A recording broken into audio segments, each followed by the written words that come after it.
So I'm doing 95% water change, and there's almost no water in this tank. But I'm about to fill it up with more water, and this fish is fine. I've been doing this for almost 1.5 years for this boy, and he has great colors, as you can see.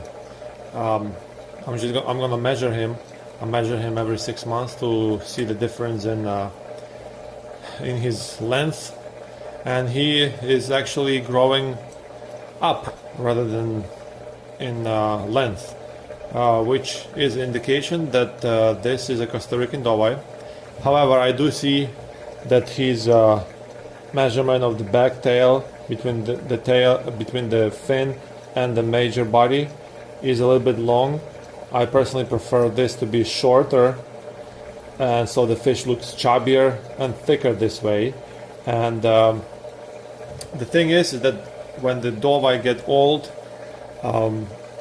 this part of their tail is kind of going down, and it looks a little bit different from the tail of Costa Rican Dovii when they get old. So this could be an indication that this fish somewhere in their genetics had Nicaraguan and Costa Rican mixed together. So to make sure that the body is short, I'm gonna have to breed my short body Dovies, and then bring a female out of that, and then spawn him with that female. So yeah, to make sure that this part of the body is shorter. Alright, time to measure this boy. Let's see. Mouth to the end of tail, 11 inch. And now he's getting fresh water.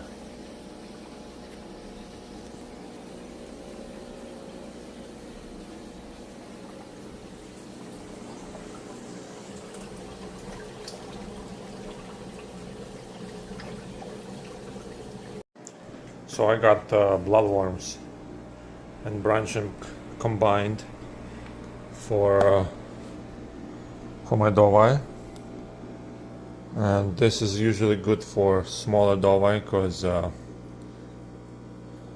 you really need big pieces of meat for bigger fish. So 2-3 inch Dovii, this is perfect to raise them and to bring out colors. But again, this is a treat.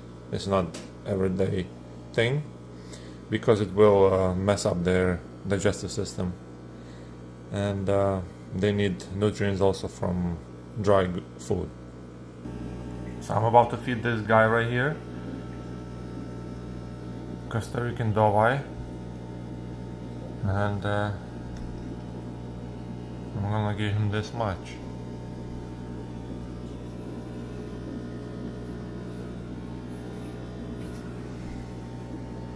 Sometimes I get this itching on my hand because I pick up bloodworms with my hand, and if you don't want to have that itch on your hand, just use the gloves.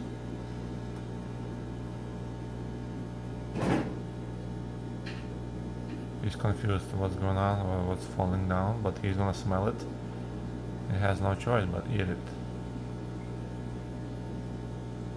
I already introduced him once before to bloodworms and branch shrimp, so he kind of knows what it is.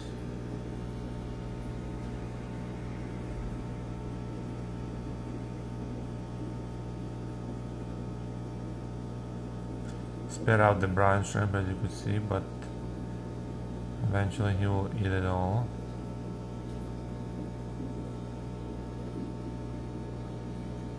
I need that blue to come out more. When they're smaller, they don't show as much color. Most of the cichlids don't, but they mature and then you get beauties.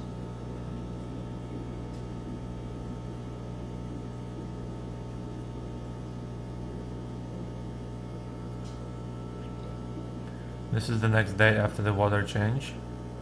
So the fish are very eager to eat food. That's what happens after the water changes.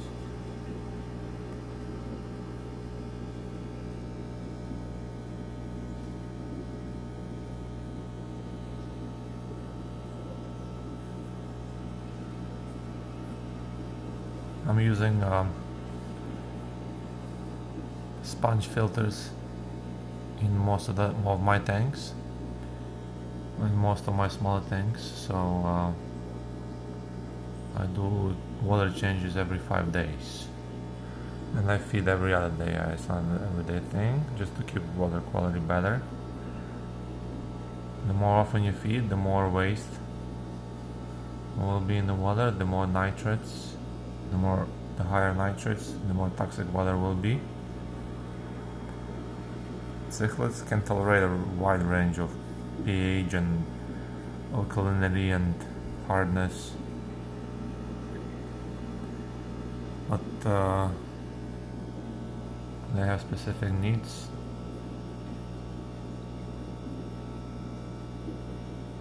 Okay, next to them is the pair of, next to this Dovii is the pair of convex cichlids. So I'm gonna drop some bloodworms for them too.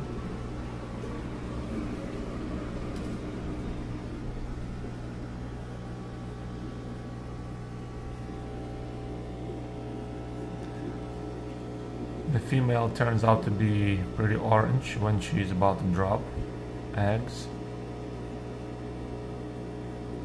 And I'm still looking for that one convex cichlid that's gonna be the female fully orange, because she has half of her body pretty much white. But these are very prominent breeders,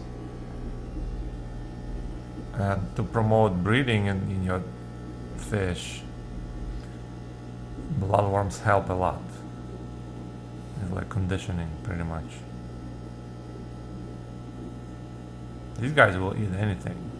You throw them bread, which will log up their system, and they will still eat it. It just, for example, if I throw bread to my biggest Dovii, he will not eat it. You know, very picky fish. But these guys will pretty much eat anything. And they're very hardy too. These fish are very hardy. Alright, now this guy still wandering around looking for his food.